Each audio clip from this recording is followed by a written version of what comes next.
Hello, everyone. Welcome to Talk Ralph English Podcast. I'm Ralph. Right now, as you listen to this, your brain is doing something that is, well, bordering on computationally impossible. Oh, absolutely. It's Um, wild to think about. right. Like, if I say the word right to you in a fraction of a single millisecond, your auditory cortex processes that sound, and your brain instantly has to determine if I mean a moral truth, a compass direction, or, the physical act of putting a pen to paper. And you do this thousands of times a day without even breaking a sweat. Exactly.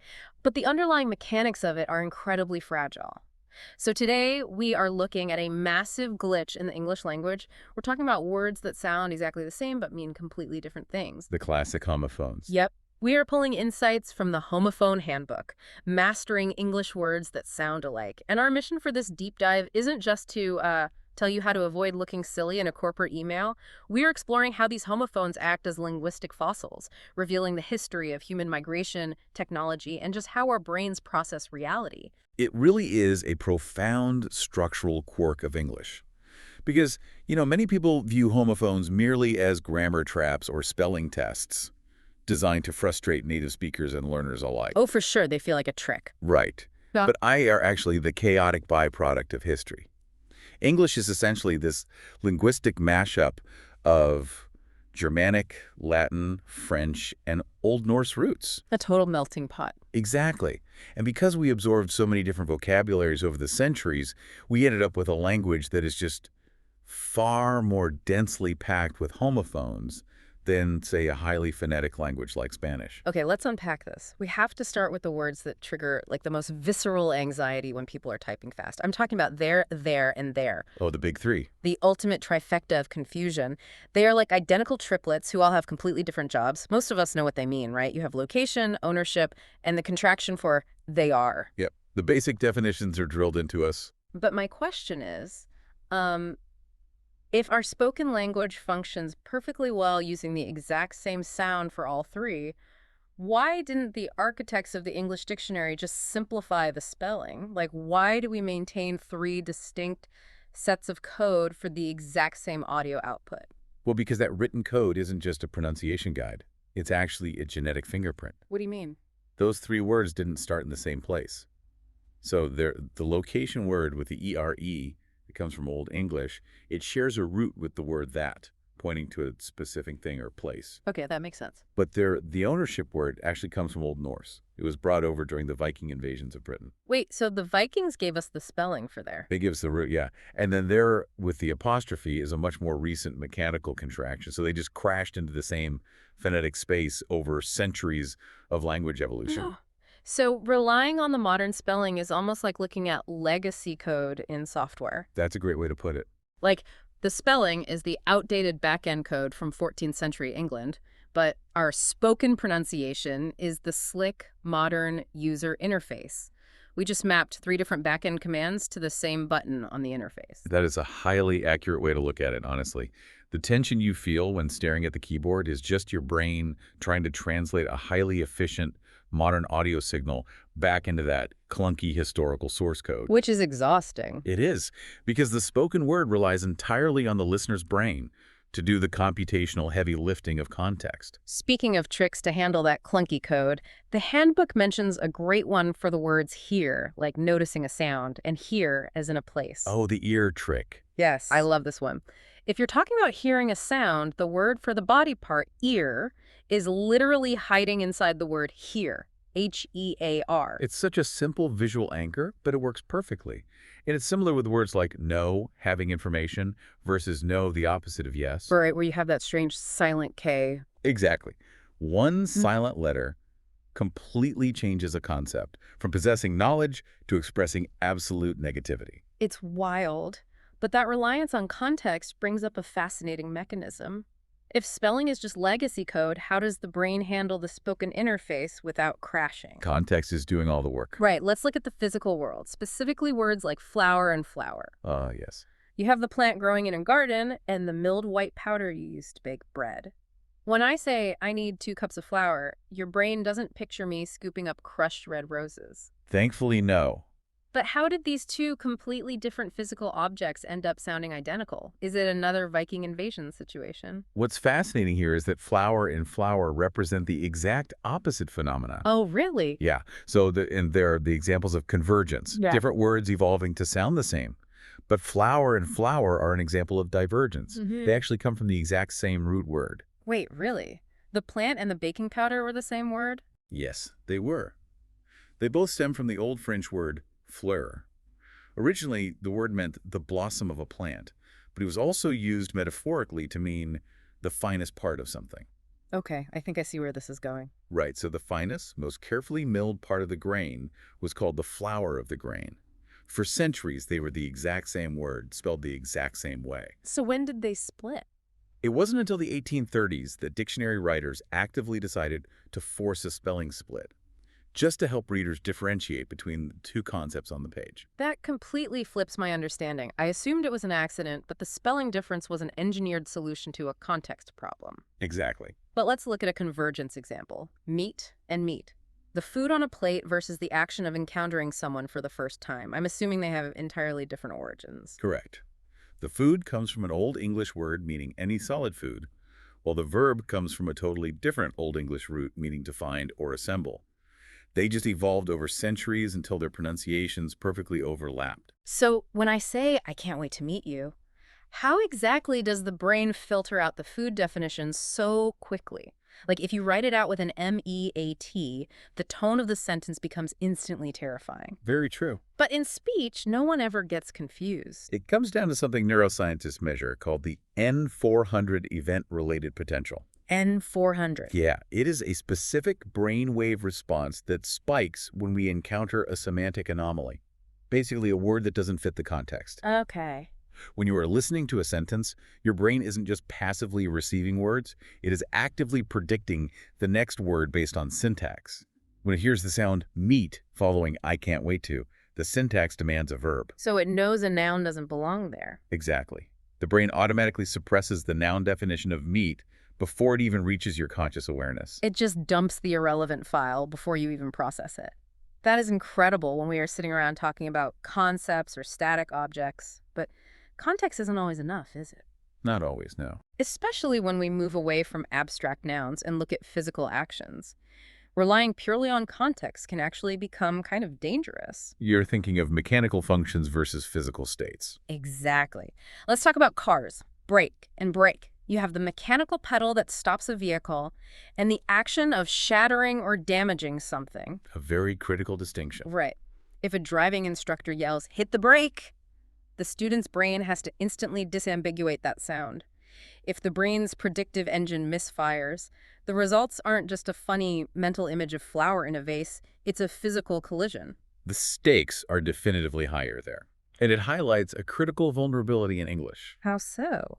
Well, in a purely phonetic language, every concept has a distinct auditory signature. But in English, we overload certain auditory signatures with multiple, sometimes conflicting high-stakes meanings. Here's where it gets really interesting, because we tolerate words that do serious double or even triple duty. Take the word right. We briefly touched on it earlier. Oh, right is a fascinating one. You have right, like putting pen to paper.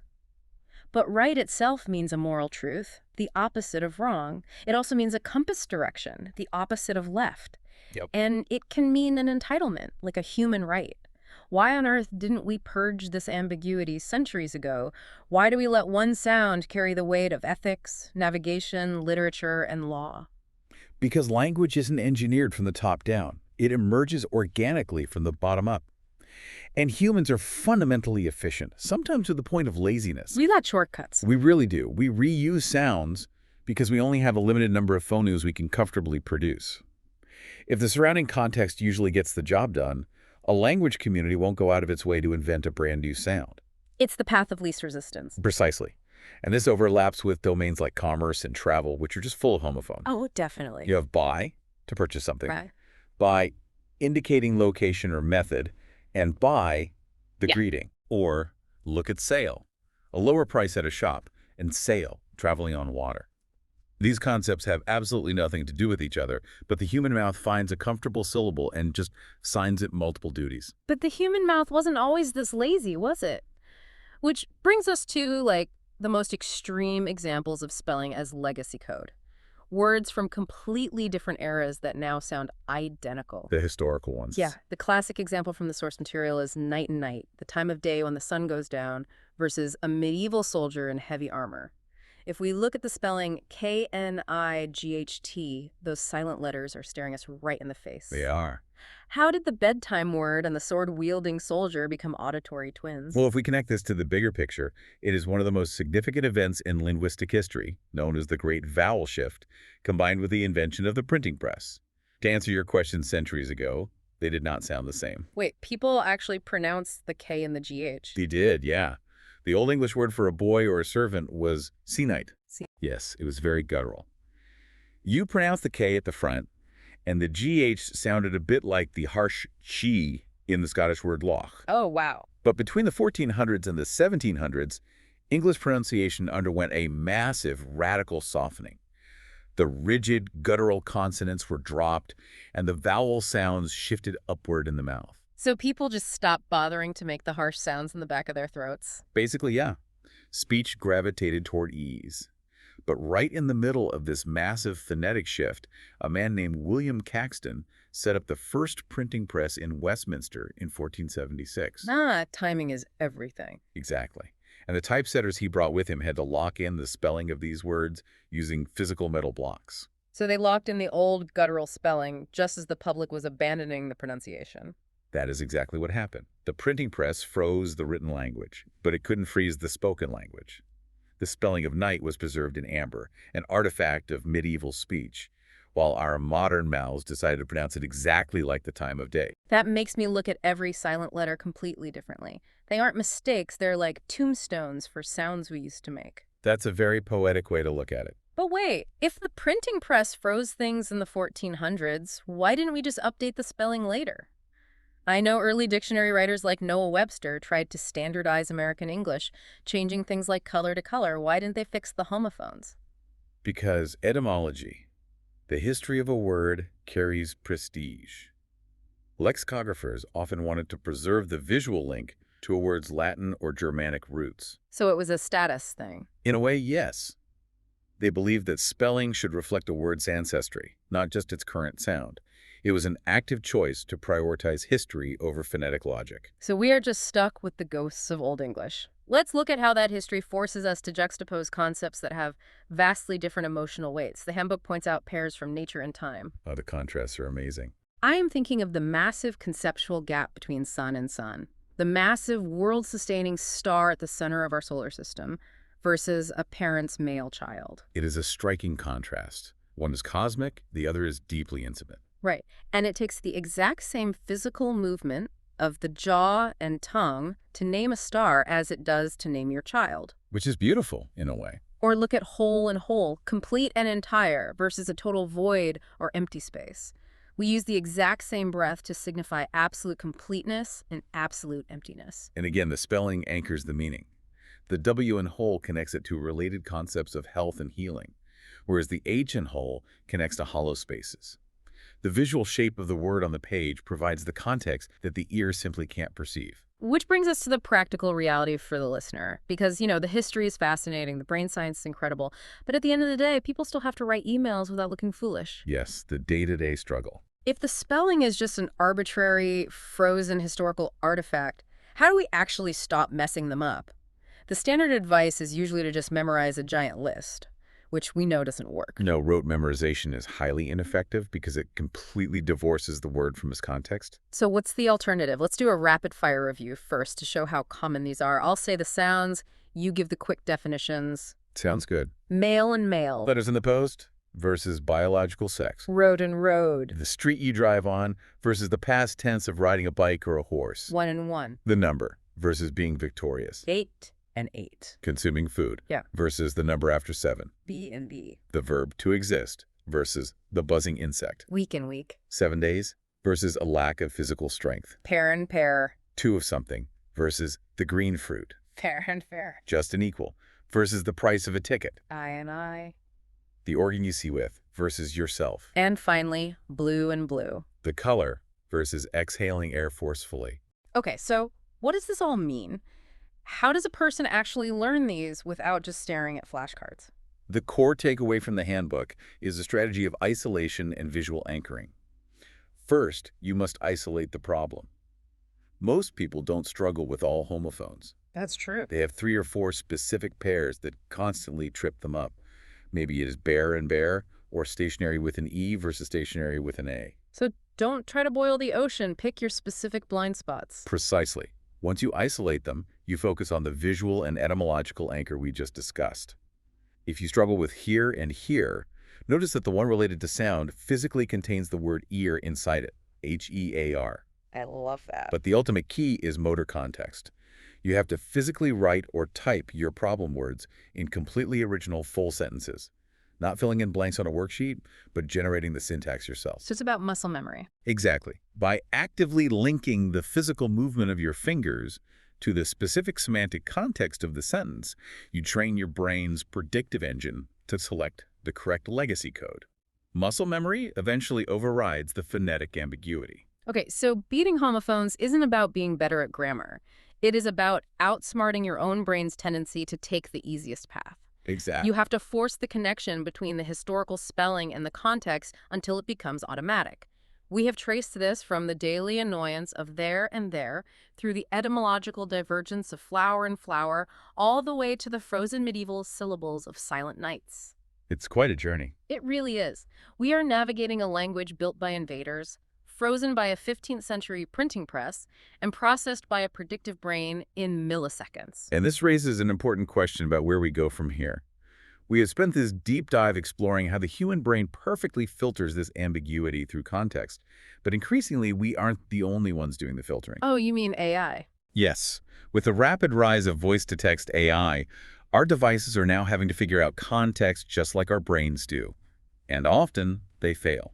When a transcription AI hears the word right, it frequently guesses the wrong legacy code. Oh, I see that all the time in my text messages. Exactly. It makes you wonder, as we rely more heavily on machines to translate our speech to text, will AI's struggle with homophones eventually force us to abandon historical spelling altogether? Will the demands of technology finally push us to adopt a perfectly phonetic alphabet, killing off these linguistic fossils for good? Oh, wow. That is a wild thought. The printing press froze the spelling, but artificial intelligence might be the thing that finally melts it down and starts over. It's definitely something to think about. So the next time you're staring at that screen, second-guessing a word you have known your whole life, give yourself some grace. You are wrestling with centuries of chaotic history.